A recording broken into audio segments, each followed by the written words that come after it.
Hi guys, welcome to your channel Banwal Tutorials. Here I am Vikas Kumar Banwal. You are watching the most important classes, which is very important for the all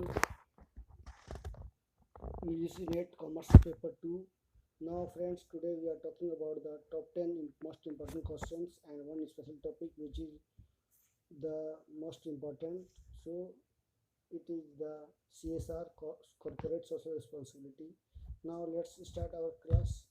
तो बता दो कि रोज़ की तरह everyday 8 PM में commerce paper 2 class UGC net की होती है।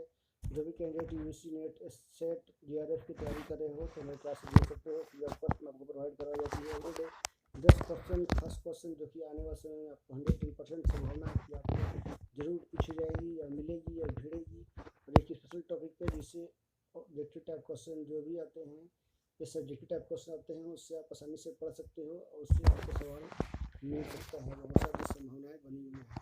चलिए इसके साथ क्लास की शुरुआत करते हैं। तो आगे बढ़ने से पहले आप सभी से एक बार फिर से रिक्वेस्ट करूँगा कि आप चैनल पर नए हो जरूर सब्सक्राइब कर लेना, बेल आइकन प्रेस कर देना ताकि ऑल काइंड ऑफ नोटिफिकेशन सबसे पहले सबसे आगे आपके पास पहुँच सके। तो जो भी स्टूडेंट नए हो मेरे चैनल पर वो जरूर एक बार सब्सक्राइब कर लेना, बेल आइकन प्रेस कर देना ताकि ऑल काइंड ऑफ नोटिफिकेशन सबसे पहले सबसे आगे मिल सके। तो चलिए अगेन मैं शुरू करता हूँ आपके पहले सवाल की ओर। चलिए पहले सवाल की ओर बढ़ते हैं, जानते हैं आपका पहला सवाल क्या है। तो IFSCA ने जहाज वित्त पोषण और पट्टे पर देने में वैश्विक सर्वोत्तम प्रथाओं की जांच के लिए किसकी अध्यक्षता में एक समिति का गठन किया है। योर ऑप्शंस आर वंदना अग्रवाल, राहुल घोष, शक्तिकांत दास, मोहन केलकर। तो का इज द करेक्ट आंसर। चलिए नेक्स्ट क्वेश्चन नंबर 2 की ओर बढ़ते हैं। तो काफ़ी इम्पोर्टेंट सवाल था। क्वेश्चन नंबर 2 की ओर बढ़ते हैं। आयकर विभाग ने कोरोना इलाज या मृत्यु के बाद आश्रितों को मिलने वाली कितनी राशि पर आयकर से मुक्त रखा है, यानी टैक्स फ्री रखा है। तो 8 लाख, 10 लाख, 5 लाख, 6 लाख। जो करेक्ट आंसर इज खा 10 लाख रुपए जो एक आयकर मुक्त होगी। तो ये भारत सरकार के द्वारा ये की गई है क्योंकि बहुत से ऐसे लोगों को जो है कोरोना के मृत्यु के दौरान इलाज का जो है राशि दी जाती है मदद के तौर पर, या लाभ मिलता है उसको दी जाती है। नेक्स्ट चलते हैं, निवासी के आधार पर करदाताओं को कितनी श्रेणियों में विभाजित किया गया है। तो का 3 श्रेणी, खा 4 श्रेणी, ग 5 से सभी। तो 3 श्रेणियों है ना, 3 श्रेणी में जो है आयकर का आधार निम्न निवासी के आधार पर करदाताओं को जो है विभाजित किया गया है। चलिए नेक्स्ट क्वेश्चन यानी क्वेश्चन नंबर 4 की ओर तरफ बढ़ते हैं। तो काफ़ी इंपॉर्टेंट सवाल है ये सभी।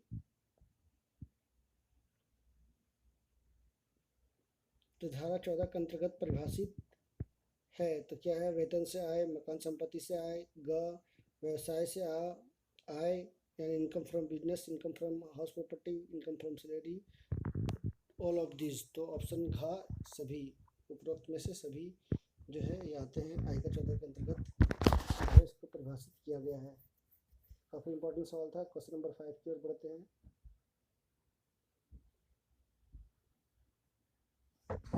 किस कर निर्धारण वर्ष तक कृषि आय पूर्णतः कर मुक्त बनी रही। 1931 से 1932 के बीच, 1973 से 1974 के बीच, 2007 से 2008 के बीच, 2011 से 2012 के बीच। तो your correct answer is option number B यानी खा 1973 से 1974 के बीच जो है कर निर्धारण वर्ष में जो है कृषि आयगत आय जो है पूर्णतः कर मुक्त बनी रही यानी tax free, completely tax free रही। क्वेश्चन नंबर 6 की ओर बढ़ते हैं।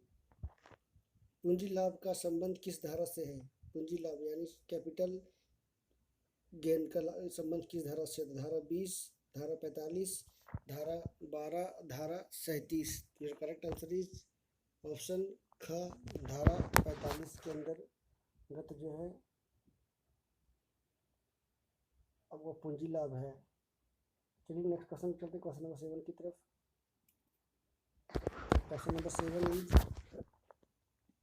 धारा 17(1) का संबंध किससे है। तो ये सब बहुत ही इजी क्वेश्चन था और काफ़ी पहले भी जो है इसको पूछा गया है, तो एक बार फिर से रिवीजन कर लेते हैं। तो का मजदूरी के लिए, खा ग्रेचुटी के लिए, ग वार्षिकी के लिए, घा इनमें से सभी। तो इसका करेक्ट आंसर क्या होगा आप सभी को पता होना चाहिए। तो ये आपका करेक्ट आंसर इनमें से सभी है ना। धारा 17(1) जो है नेक्स्ट चलते हैं। एक छात्र द्वारा प्राप्त छात्रवृत्ति है cached income, fully examined under section 10 sub section 16, fully taxable, examined.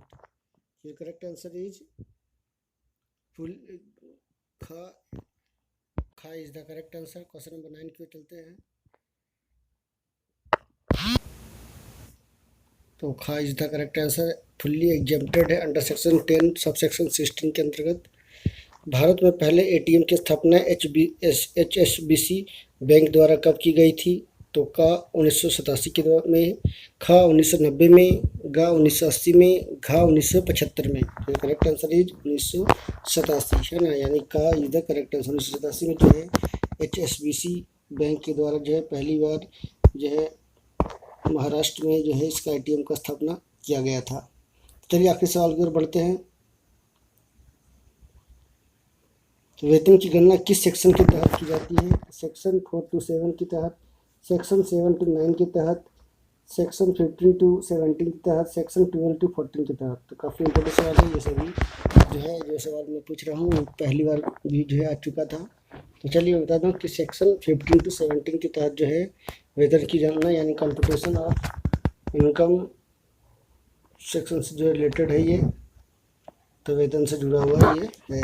तो चलिए आज का नेक्स्ट इंपॉर्टेंट टॉपिक है corporate social responsibility. Corporate responsibility यानी CSR अर्थात कॉर्पोरेट सोशल सामाजिक निगमीय सामाजिक जिम्मेदारी वास्तव में एक राष्ट्रीय पिता महात्मा गांधी के ट्रांसिप के सिद्धांत को व्यवहार में उतारने का एक माध्यम है।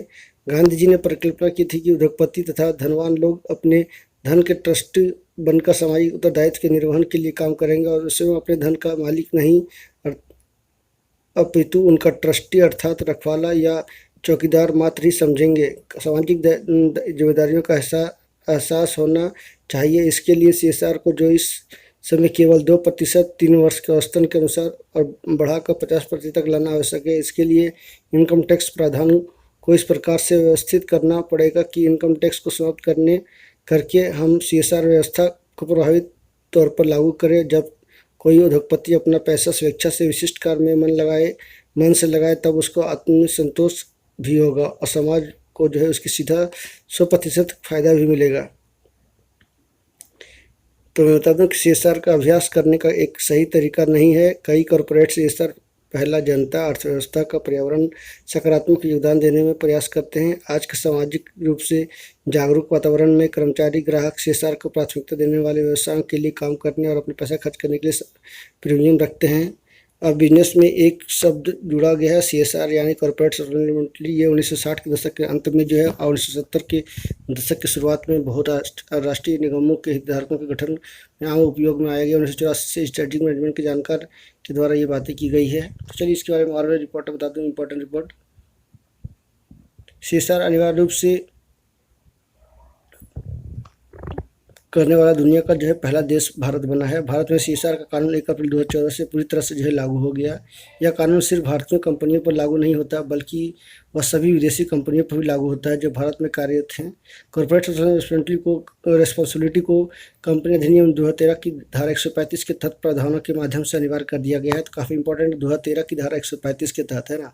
कानून के अनुसार एक कंपनी जिसका सालाना नेटवर्थ 500 करोड़ रुपया या उसका सालाना इनकम 1000 करोड़ रुपया या उनका वार्षिक प्रॉफिट 5 करोड़ रुपया हो तो उनको जो है CSR का खर्चा करना जरूरी होता है। जो खर्च होता है उनके 3 साल के एवरेज प्रॉफिट का कम से कम 2% होना चाहिए। महात्मा गांधी से जुड़ी हुई जो है ये बातें तो मैंने पहले ही आपको बता दी है।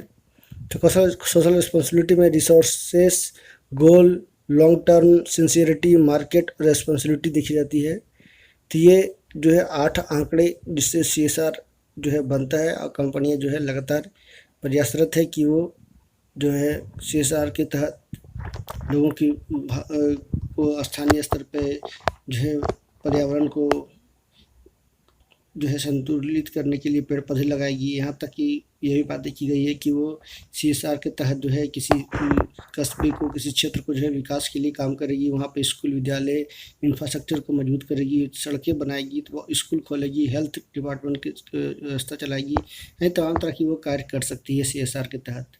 तो बहुत ही बड़ा इंपॉर्टेंट पॉइंट था ये। तो आई होप आज का क्लास से काफ़ी कुछ जानकारी मिली होगी। तो चलिए इसी के साथ आप सभी से अलविदा लेते हैं, नेक्स्ट क्लास में फिर मिलूंगा। तब तक के लिए नमस्कार। सबक खैर जाते जाते सभी से रिक्वेस्ट करूँगा कि आप चाहे मेरे पास चैनल पर नए हो तो जरूर सब्सक्राइब कर लेना, बेल आइकन प्रेस कर देना ताकि नोटिफिकेशन मिल सके। So stay healthy and be happy. बता दूँ कि एवरीडे 8 PM मेरी नेट कॉमर्स क्लास होती है, फ्री ऑफ कॉस्ट में आप सभी जुड़ सकते हो। So thank you very much for watching. Thank you.